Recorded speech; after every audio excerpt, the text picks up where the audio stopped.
Greetings, beloved viewer. Welcome to Book Talks. Today, I want to start a series where I'll be teaching about transformational leadership.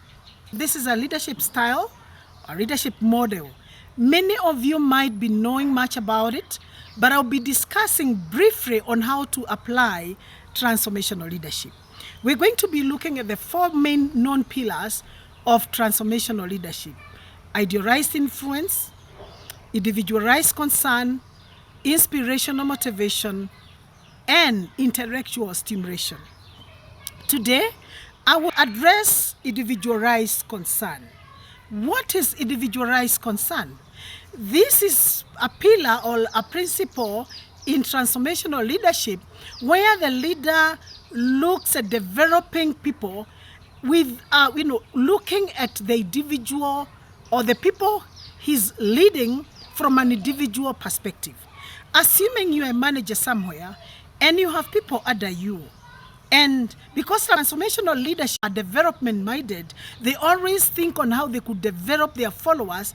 Now, when you're looking at development from this pillar of individualized concern, you tend to think much about every person from an individual point of view.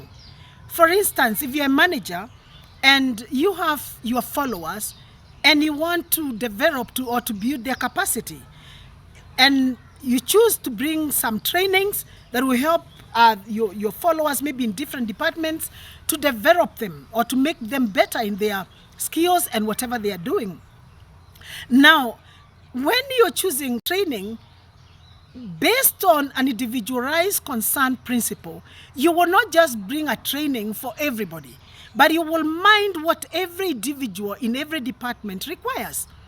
You don't have to bring a general thing, but you will consider that this department deals with money.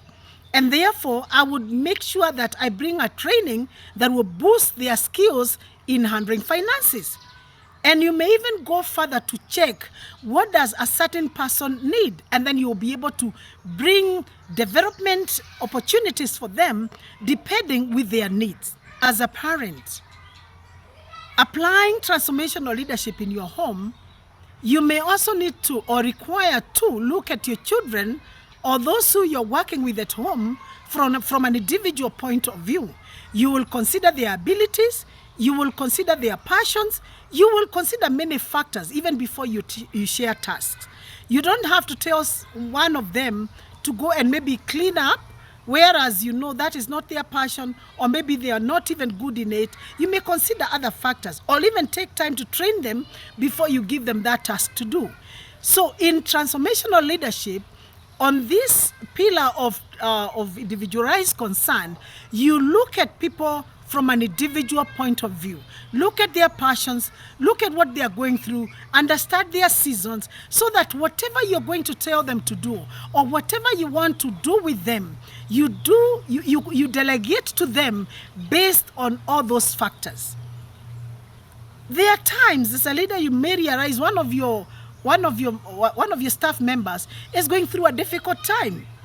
And when you consider what that person is doing, there are things you will avoid telling him to do.